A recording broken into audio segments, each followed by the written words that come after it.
aujourd'hui une nouvelle vidéo. Je vais vous montrer mon setup. Donc la dernière vidéo setup que j'avais faite c'était il y a 2019 je crois sur mon ancienne chaîne. Donc on va voir un petit peu ce que j'ai amélioré, ce que j'ai gardé parce qu'il y a des choses, ça fait longtemps que je les ai. Et donc c'est parti, hein, vous aurez tous les liens en description. On va commencer par le PC directement, on va aller à l'essentiel. Bon par contre du coup je l'ai mis dessous le bureau. Et donc le PC je vais vous dire ce qu'il y a à l'intérieur. Je vais vous allumer tout de suite avec la petite télécommande pour allumer les LED.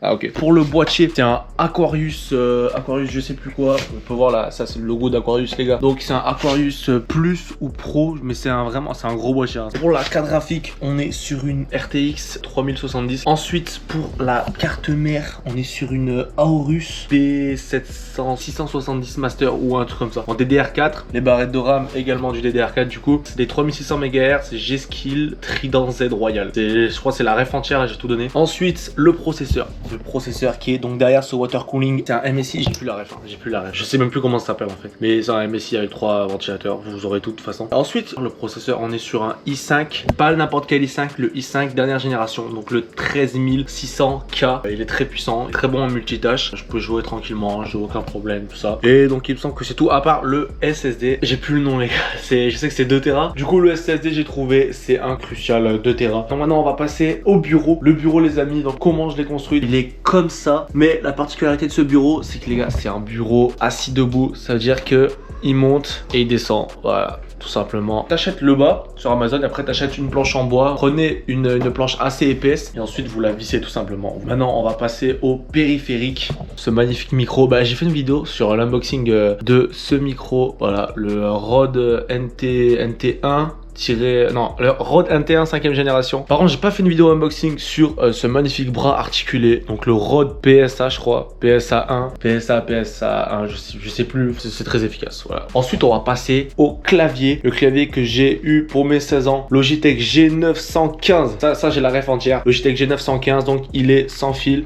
Il est très fin, franchement il est très propre ce clavier, je pense que je vais le garder jusqu'à la fin de ma vie, tant qu'il marche je vais le garder. La souris identiquement, je l'ai eu fin 2021 la souris, ça fait longtemps que je l'ai, elle marche très bien. C'est Logitech, la G502 Lightspeed qui est très connue dans le monde des souris wireless, donc voilà elle fait le taf, elle est incroyable et franchement tant qu'elle marche je vais la garder encore une fois. Bon le tapis de souris faites pas gaffe, hein. J'étais sur un gros tapis de souris qui faisait tout mon bureau à l'ancienne, mais vu que j'ai changé j'ai pris un que j'avais il y a longtemps. Tapis de souris, ouais il est là le tapis de souris donc on s'en fout, on passe. Ensuite le casque c'est pareil, hein. J'ai tout investi dans le PC, dans le bureau et tout. Les périphériques, j'ai tout, ça fait 4 ans que je les ai. Hein. Ce casque, je l'ai eu en 2020 les gars. Je l'ai eu sous Covid Prime. Hein. Covid Prime, j'ai eu ce casque. Limite, je peux changer pour prendre un casque sans fil, mais là j'ai pas besoin. Donc franchement, je garde ce casque, il me va très bien. Logitech G Pro X, voilà, G Pro X, pas wireless. Ensuite les enceintes, il faut savoir les gars que les enceintes, ça a été un très gros problème chez moi. Les premières enceintes que j'ai eu, c'est les Logitech Z623, je sais pas ceux qui connaissent. Et j'ai eu un problème, je les ai gardées par exemple 1 an et au bout d'1 an elles commençaient à grésiller, des bruits dégueulasses. Bon j'appelle le service client Amazon, je le renvoie, je reprends la même. J'étais amoureux de ces enceintes, j'étais littéralement amoureux. 6 mois après, rebelote, gros problème sur les basses, mais le problème il était méchant, il était vraiment hard le problème. Ça fait 2 fois que je renvoie la même enceinte, je me dis c'est chaud, faut que je rachète une autre. Voilà, je me suis fait douiller, j'en ai pris une autre. Je sais pas renvoyer du coup parce que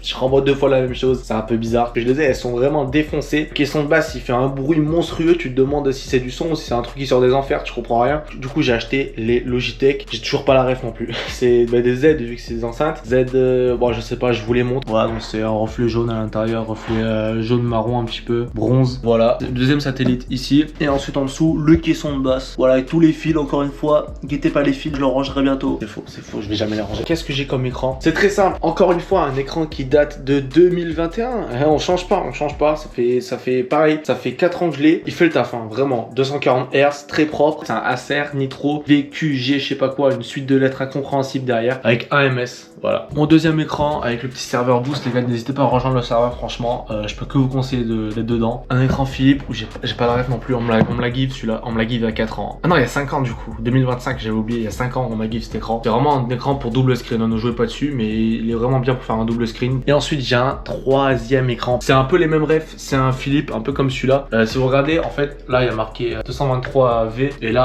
196V. C'est la gamme un petit peu en dessous, mais c'est un peu la même lignée de produits si vous voyez ce que je je veux dire, sachez que c'est pas du Full HD, c'est une résolution très miteuse, mais ça sert pour un triple screen. Encore une fois pour le chat, moi c'est pour Spotify et quand je suis en live du coup c'est le chat, vous voyez, voilà, ça sert toujours à un triple screen. On a fait un peu le tour de mon setup, n'hésitez pas à le noter, voilà, un petit avis en commentaire. J'espère que la vidéo setup vous a plu. Vous retrouverez tous les liens en description de la vidéo, des liens Amazon, ils sont affiliés donc ce sera des liens Amazon. Au passage j'ai essayé de filmer en 5.3K cette vidéo, je sais pas ce que ça va donner. N'hésitez pas à donner un avis en commentaire, à vous abonner, à partager la vidéo les gars afin que je devienne millionnaire. Sur ce, je vous dis ciao.